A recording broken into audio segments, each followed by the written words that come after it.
Assalamualaikum warahmatullahi wabarakatuh. Yang terhormat Bapak Muhammad Suryo, Panoto Gomo Abisuroso, STM Log, dan Bu Juniwati MT selaku dosen pengampu mata kuliah Manajemen Rantai Pasok. Di sini kami akan mempresentasikan hasil diskusi tugas besar kami yang berjudul Virtual Agri-Food Supply Chains and Holistic Digital Twin for Sustainable Food Ecosystem Design, Control and Transparency.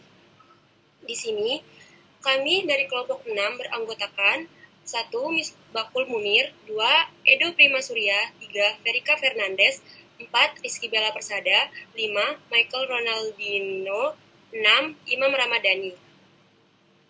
Adapun objek kajian kami di sini mengkaji bagaimana sistem pengukuran kinerja rantai pasok yang berkelanjutan dapat dikembangkan menggunakan pembelajaran mesin kasual atau casual machine learning, serta dampak digitalisasi terhadap rantai pasok yang berkelanjutan. Oke, selanjutnya ada definisi masalah, yaitu rantai pasok agri-pangan masih menghadapi tantangan besar dalam mewujudkan keberlanjutan. Pengukuran kinerja yang ada belum cukup mencakup dampak lingkungannya. Dari sosial, ekonomi secara menyeluruh, digitalisasi bisa membantu, tapi penerapannya masih terbatas dan belum terintegrasi. Untuk itu, dibutuhkan pendekatan seperti casual machine learning agar hubungan sebab akibat dan dalam rantai pasok bisa dipahami lebih baik. Tujuannya adalah membangun sistem pengukuran kinerja yang cerdas dan mendukung rantai pasok yang lebih berkelanjutan. Baik, selanjutnya adalah kerangka teoritis, di mana yang pertama ada faktor eksternalnya, yaitu dari perubahan iklim yang berdampak pada produktivitas pertanian dan kebutuhan pengelolaan sumber daya alam yang lebih efisien. Yang kedua, yaitu pertumbuhan populasi, yaitu dapat meningkatkan kebutuhan pangan yang aman, bergizi, dan terjangkau. Yang ketiga adalah permintaan konsumen terhadap transportasi dan keberlanjutan. Transparansi dan keberlanjutan, di mana konsumen akan semakin sadar terhadap dampak lingkungan dan sosial dari produk makanan yang dikonsumsi. Selanjutnya ada kompleksitas rantai pasok agri-food. Yang pertama yaitu ada produksi pertanian, yang kedua konsolidasi, yang ketiga ada pengolahan, yang keempat ada penyimpanan, distribusi, dan konsumen akhir. Selanjutnya adalah intervensi teknologi digital twin, di mana digital twin itu berperan sebagai alat virtualisasi yang memodelkan semua identitas dalam rantai pasok secara real time.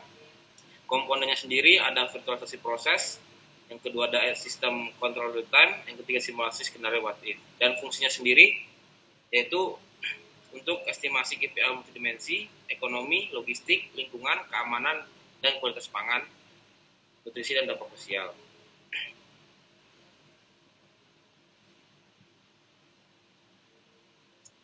Selanjutnya ada umpan petai, yaitu transparansi, taktikal, strategik, bottom up.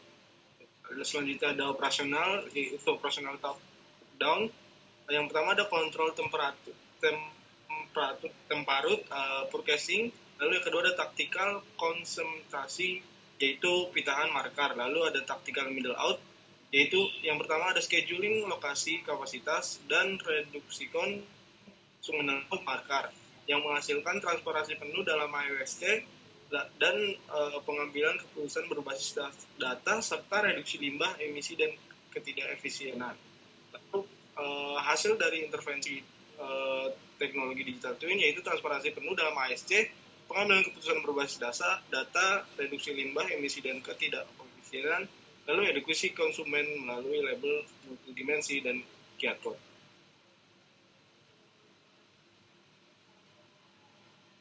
Selanjutnya ada hasil di mana jurnal ini diperkenalkan konsep Agri-Food Supply Chain Digital Twin atau AFSCDT sebagai sebuah model digital yang mampu memvirtualisasikan seluruh proses rantai pasok agri-food secara holistik, mulai dari pertanian, pengolahan, perdagangan, hingga distribusi ke konsumen. AFSCDT berfungsi sebagai menara kontrol yang menyediakan dashboard indikator multidimensi yang berupa ekonomi, logistik, lingkungan, keamanan, dan nutrisi. Selanjutnya ada pembahasan. Pembahasan yang pertama yaitu peningkatan transparansi dan visibilitas.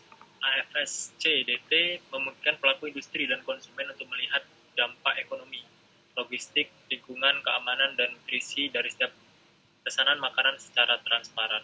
Hal ini membuka peluang untuk mengidentifikasi kompleksitas tersembunyi dan eksternalitas ekosistem makanan. Kemudian poin yang kedua yaitu pengendalian operasional dan taktikal. Dari sisi pelaku industri, AFSCDT memberikan umpan balik operasional dan taktis melalui pemantauan real time dan analisis kerja multidimensi. Hal ini memungkinkan perusahaan untuk melakukan kontrol top-down terhadap proses produksi dan distribusi. Kemudian poin yang ketiga yaitu tekanan strategis dari konsumen. Konsumen yang lebih terinformasi dapat membuat pilihan yang lebih berkelanjutan sehingga menciptakan tekanan strategis dari bawah ke atas atau bottom to up. Kemudian poin selanjutnya itu simulasi dan pengambilan keputusan.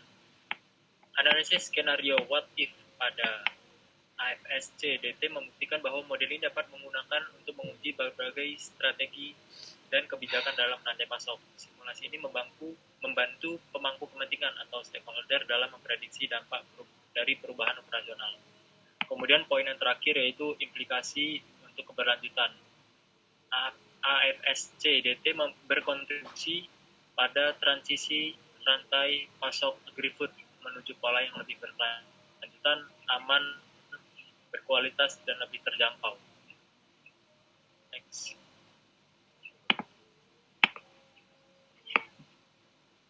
Selanjutnya ada kesimpulan. Di sini terdapat 3 poin. Yang pertama yaitu AFSCDT mencakup 5 dimensi utama kinerja yang saling terintegrasi: ekonomi, logistik, lingkungan, nutrisi, keamanan, dan kualitas pangan, serta dampak sosial.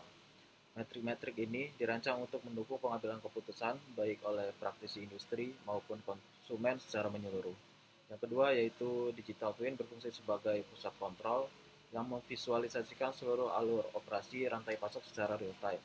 Hal ini memungkinkan kontrol operasional langsung, perencanaan taktis yang presisi, serta peningkatan transparansi pada konsumen melalui label digital multidimensional.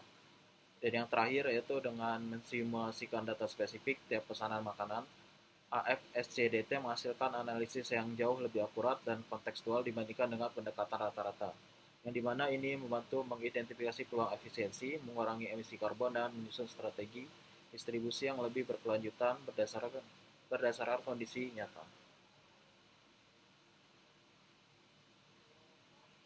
Sekian presentasi dari kami. Mohon maaf apabila terdapat kekurangan. Saya ucapkan terima kasih.